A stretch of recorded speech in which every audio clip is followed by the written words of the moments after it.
Welcome to C classes. मैं आदेश जायसवाल आपका अपना यूट्यूब चैनल आदेश जायसवाल में स्वागत करता हूं। हम लोग कंपटीशन की तैयारी कर रहे थे और आज हम लोग हिंदी के टॉपिक के बारे में पढ़ेंगे, जानेंगे और समझेंगे। तो सबसे पहले इसमें संज्ञा नामक टॉपिक चल रहा था और संज्ञा के भेदों के बारे में हम लोग पढ़ लिए थे। संज्ञा के मुख्य रूप से 5 भेद होते हैं, इनके बारे में हम लोगों ने जाना था और व्यक्तिवाचक संज्ञा के बारे में हम लोगों ने अच्छी तरीके से पढ़ लिया है। अब हम जातिवाचक संज्ञा के बारे में पढ़ेंगे। तो सबसे पहले हम देख लेते हैं जातिवाचक संज्ञा के बारे में। ठीक, तो हिंदी हमारा सब्जेक्ट है और हिंदी को राजभाषा के भी नाम से जाना जाता है। तो आप लोग इसको भी ध्यान रखना कि हिंदी हमारी क्या है, राजभाषा है। ठीक, तो भारत हिंदी की राजभाषा, ये क्वेश्चन कभी कभी पूछ लिया जाता है कंपटीशन एग्जाम में जहाँ हिंदी आती है। ठीक, चलिए अब हम बात करते हैं, अपने टॉपिक पर आते हैं। तो सबसे पहले हम बात करते हैं जातिवाचक संज्ञा के बारे में बात करेंगे आज। जातिवाचक संज्ञा। अच्छा, जातिवाचक संज्ञा होती क्या है, इन सब चीजों के बारे में पहले हम देख लेते हैं, समझ लेते हैं, जान लेते हैं। ठीक, तो जातिवाचक संज्ञा को हम इस तरीके से आपको बताएंगे लॉजिकल ट्रिक के माध्यम से कि कभी भी क्वेश्चन आपका गलत नहीं होगा आपका। ठीक, तो सबसे पहले हम लोग जातिवाचक संज्ञा के बारे में देख लेते हैं। तो जातिवाचक का मतलब यह है कि कोई भी पर्सन जो हो वस्तु किसी जाति का बोध कराता है तो वो हमारा जातिवाचक संज्ञा के अंतर्गत आता है। इस तरीके से आपको बताएंगे कभी भी जातिवाचक संज्ञा गलत नहीं हो सकती है आपकी। ठीक, तो जातिवाचक संज्ञा हम आपको जैसे एग्जाम्पल के तौर पर बता रहे हैं। जैसे मान के चलिए गाय, गाय क्या है, जातिवाचक संज्ञा है। अब किसी भी गाय का कोई नाम तो होता नहीं है।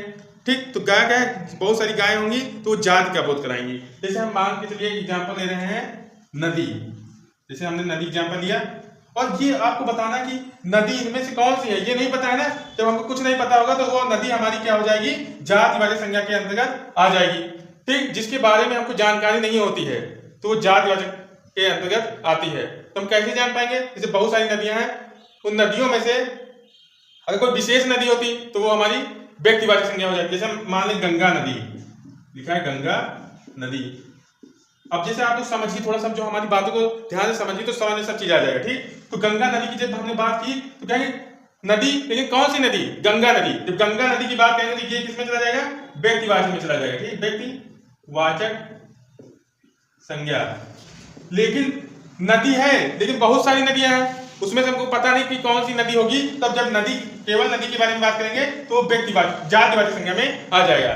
जब केवल नदी के बारे में बात करेंगे तो कौन से में, जातिवाचक संज्ञा में आ जाएगा। इसी तरीके से हम आपको एग्जाम्पल जैसे हम बताते हैं आपका, जैसे लिखा हुआ है राजधानी, जैसे लिखा हुआ है राजधानी। जैसे हम कहें उत्तर प्रदेश की राजधानी लखनऊ है, लेकिन राजधानी का मतलब क्या है, राजधानी जो शब्द है बहुत सारे हमको मिल रहे हैं, हमको पता नहीं किसकी पूछ रहे हैं। जब पता नहीं होता है तब वो हमारी किसमें जाएगी, जात का बोध कराएगी, जातिवाचक संज्ञा के अंतर्गत आएगी। जैसे हम कहें कि एक एग्जांपल और ले लेते हैं, शेर। शेर क्या है, शेर कौन सी संज्ञा है, तो ये कौन सी संज्ञा है, जातिवाचक संज्ञा है। शेर का कोई नाम तो होता नहीं है पर्टिकुलर, किसी का नाम, अगर शेर का नाम होता तो हम बता रहे हाँ ये शेर है, लेकिन किसी शेर का नाम नहीं है तो बहुत सारे शेर होते हैं हमारे, तो इसीलिए ये कौन सी संज्ञा होगी, जातिवाचक संज्ञा होगी। इसी तरीके से आपको और एग्जाम्पल बताते हैं आपको, जैसे लिखा हुआ है व्यक्ति। व्यक्ति में जो व्यक्ति होता है तो व्यक्ति के बहुत सारे नाम, सबके नाम अलग अलग होते हैं, राम है, श्याम है, महेश है। लेकिन अगर व्यक्ति की बात करेगा तो व्यक्ति की जब बात करेगा तो जातिवाचक संज्ञा के अंतर्गत आ जाएगा। और जैसे रमेश है तो ये क्या है, नाम है, तो नाम जब रमेश है तो ये किसमें जाएगा, हमारा जो है व्यक्तिवाचक संज्ञा में जाएगा, व्यक्तिवाचक संज्ञा। ठीक, तो इस तरीके से हम लोग पहचान लेंगे इजी वे में। ठीक, अब हमें जैसे मान के चलिए एक और एग्जाम्पल आपको बता देते हैं। जैसे लिखा हुआ है घर, घर लिखा हुआ है, तो घर जो है किसका घर ये आपको नहीं पता जब तक हम किसी का नाम नहीं बताते हैं। रमेश का घर है कि महेश का घर है कि सुरेश का घर है, जब तक नाम नहीं बताते हैं तब तक हम नहीं बता सकते हैं कि ये किसका घर है। तो जैसे घर आए हमको नहीं पता, जब जिसके बारे में हमें नहीं पता होता है, ठीक, वो जातिवाचक के अंतर्गत आएगा। जाति का बोध कराने वाले शब्द को क्या कहते हैं, जातिवाचक संज्ञा कहते हैं। तो हम घर जैसे बात की तो ये किसके अंतर्गत आएगा, जातिवाचक संज्ञा के अंतर्गत आ जाएगा। इसी तरीके से हम आपको और एग्जाम्पल बताते हैं, लेकिन एग्जाम्पल आपको समझ में आ जाएंगे तो आप चुटकी बजाओगे तुरंत तुम्हारा ये सॉल्व हो जाएगा जातिवाचक संज्ञा। ठीक, चलिए हम इसको इरेज करके फिर से आपको एग्जाम्पल समझाते हैं। आप कहीं पर नोट कर लीजिए इन सब चीज़ों को, तो आपको क्वेश्चन करने में आसान हो जाएगा। अगर आप हिंदी के टॉपिक से कोई भी क्वेश्चन आ रहा है तो लगा लेंगे, ठीक। तो चलिए हम आपको बताते हैं, जैसे हम बात करते हैं किताब, जैसे लिखा हुआ किताब, किताब है तो किताब हमने लिख दिया, तो किताब को नाम तो पता नहीं कौन सी किताब है हमारी, तो ये क्या है कि बहुत सारी किताबें होती हैं और सारी किताबों के नाम होते हैं कि कौन सी किताब की बात हमको नहीं पता, तो जात का बोध करा रहा है ना, कौन सी किताब ये नहीं पता है ना, तो जात के बोध कराएगा तो वो हमारा कौन सा हो जाएगा, जातिवाचक संज्ञा हो जाएगी। तो किताब क्या हमारी जातिवाचक संज्ञा। अगर हम इसका नाम दे देते जैसे हिंदी किताब, तब यह हमारा जो किसमें जाता है, व्यक्तिवाचक में चला जाता है, ठीक। जैसे हम कहें महाभारत, भारत की किताब, तो ये पार्टिकुलर किसी नाम है किताब का, तो किताब का नाम हो जाता है तो वो हमारा व्यक्तिवाचक के अंतर्गत आ जाता है। लेकिन अगर जैसे केवल किताब की बात करें तो वहां पर क्या होगा, जातिवाचक संज्ञा हो जाएगी। तो आपको हमने बेसिक रूप से ये बताया है कि जब किसी वस्तु या किसी भी चीज का जाति का बोध कराता है तो वो जातिवाचक संज्ञा के अंतर्गत आता है। हमने आपको बहुत सारे एग्जाम्पल भी बता दिए, ठीक। एग्जाम्पल के मदद से आप इस संज्ञा को आप अच्छे तरीके से सॉल्व कर सकते हैं। और व्यक्तिवाचक की संज्ञा को हमने जाना, समझा और सीखा, इसमें दोनों टॉपिक एक ही साथ में हमने कवर कर लिया, ठीक। चलिए हम आपको आप डिफिनीशन के तौर पर इसको एक्सप्लेन करके बताते हैं, उसके बाद इसमें एग्जाम्पल भी इंक्लूड कर देते हैं। चलिए ठीक है, और इसको आप लोग नोट कर लेना कहीं पर, तब आपको अच्छी तरीके से समझ में आ जाएगा, ठीक। चलिए आगे बताते हैं। तो अब हम बात कर लेंगे कि इसकी परिभाषा के बारे में बात कर लेंगे, और इसको हम एक बार एक्सप्लेन करके लिख देते हैं कि आप लोग कहीं पर नोट करके एक कोई कॉपी में नोट्स बना लीजिए, ठीक। तो जातिवाचक संज्ञा किसे कहते हैं, तो सबसे पहले इसको देख लेते हैं, लिखेंगे सबसे पहले, जब किसी वस्तु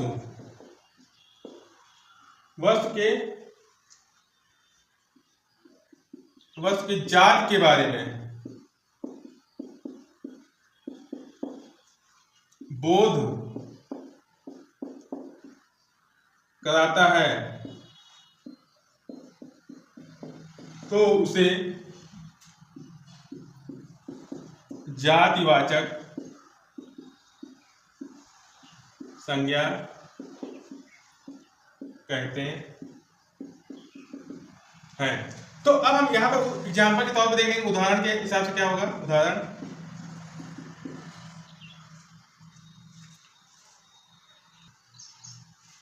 चलिए उदाहरण में हम लोग देख लेते हैं। सबसे पहले जैसे लिखा हुआ है नहर,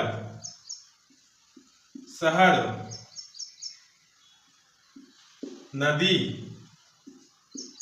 गाय। अब गाय जैसे नाम दिया गया, गाय कौन सी गाय ये नहीं पता है हमें ना, तो जब गाय हमें कौन सी है ये नहीं पता है, जब हमें पता ही नहीं है तो किसमें जाएगा, जातिवाचक संज्ञा में चला जाएगा। पेड़ हो गया, पेड़ हम जैसे पूछें कौन सा पेड़, पहले आप नाम तो बताइए हमें, तभी तो हम बता पाएंगे कि नीम का पेड़ है कि आम का पेड़ है। अगर आम का पेड़ है या नीम का पेड़ है तो किसमें जाएगा, व्यक्तिवाचक में चला जाएगा। अगर पेड़ आपको लिखा हुआ है तो जातिवाचक संज्ञा में जाएगा। सिंपल सा लॉजिक है हमारा ना, सीख के माध्यम से हम लोग सीख लिया, ठीक। चलिए और बताते हैं इसमें, जैसे पेड़ हो गया, घर हो गया आपका, पुस्तक हो गया, मनुष्य हो गया। मनुष्य का जब तक नाम नहीं बताएंगे तब तक नहीं बता पाएंगे कि कौन सा है। अगर मनुष्य आएगा तो आपको जातिवाचक में टिक करना है, ठीक। पुस्तक हो गया, मनुष्य हो गया, और राजधानी हो गया, ठीक। और आपका पक्षी हो गया, देवता हो गया, और आपका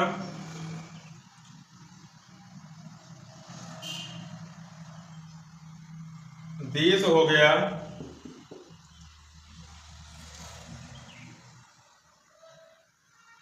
पहाड़ हो गया, नगर हो गया, बालक हो गया, गांव हो गया, आदि। इतने सारे आपको एग्जाम्पल के तौर पर हमने लिख दिया है, समझ लीजिए इनको और अच्छे तरीके से आप याद कर लीजिए, ठीक। इतने सारे एग्जाम्पल्स आपको बता दिए हैं। किताब में आपको एक दो एग्जाम्पल मिल जाते हैं, लेकिन आपको जब ज़्यादा एग्जाम्पल पता होंगे तो आप अच्छे तरीके से गेस कर पाएंगे, लगा पाएंगे, ठीक। क्वेश्चन को सॉल्व कर पाएंगे, आपका क्वेश्चन सही होगा, गलत हो ही नहीं सकता है, ठीक। तो आज हम लोगों ने जातिवाचक संज्ञा के बारे में अच्छी तरीके से पढ़ा है, जाना, समझा है। ठीक, तो जैसे एक बार और हमको बता देते हैं नदी के बारे में। जैसे एक नदी ले लेते हैं, उसका एग्जाम्पल आपको अच्छे तरीके से समझा देते हैं। जैसे यहाँ लिखा हुआ नदी है जैसे गंगा। नदियां तो बहुत सारी हैं, लेकिन गंगा क्या विशेष नदी के अंतर्गत आ जाता है। ठीक, तो जब विशेष जब नाम दे दिया गया तो ये किसके अंतर्गत आएगा?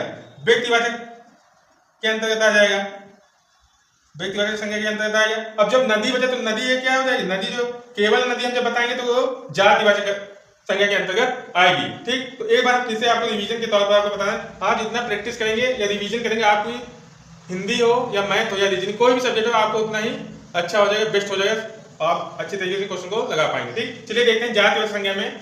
ठीक है, लिखा हुआ है जब किसी वस्तु के जात के बारे में बोध कराता है तो उसे जातिवाचक संज्ञा कहते हैं। उदाहरण में आपको लिखा हुआ है नहर है, शहर है, नदी है, गाय है, पेड़ है, घर है, पुस्तक है, मनुष्य है, राजधानी है, पक्षी है, देवता है, देश है, पहाड़ है, नहर है, नगर है, बालक है, गांव है। तो ये सारे एग्जाम्पल आपको अच्छे तरीके से हमने समझा दिया है आपको, और इसको रिवाइज करते रहिए और वीडियो को एक दो बार और अच्छे तरीके से देखिए तो और अच्छे तरीके से समझ में आ जाएगा। जैसे हम बात करते हैं, जैसे गांव है, हम लोग गांव में रहते हैं तो गांव के बारे में अच्छे तरीके से पता होगा। तो गांव का नाम जब बताते हैं तब हम बता पाते हैं कि ये गांव है हमारा। जैसे हम किसी गांव का नाम जैसे बताइए आप लोग, जैसे मान चलिए कोटवा सड़क एक गांव है। ठीक, कोटवा सड़क जैसे नाम लिए, कोटवा सड़क गांव, तो कोटवा सड़क गांव का जब नाम लिए तो कोटवा सड़क गांव का जब हमने नाम लिया तो हम जान जाएंगे कोटवा सड़क जो है व्यक्तिवाचक के अंतर्गत आएगा, लेकिन गांव जो शब्द है वो जातिवाचक शब्द के अंतर्गत आएगा। इस तरीके से हम लोगों ने पहचान लिया अच्छे तरीके से। ठीक, तो आज की क्लास यहीं तक रखते हैं और आगे क्लास नेक्स्ट वीडियो में बताया जाएगा। यदि आप चैनल पर नए हैं तो चैनल को like, comment, share, subscribe channel को जरूर करें। धन्यवाद।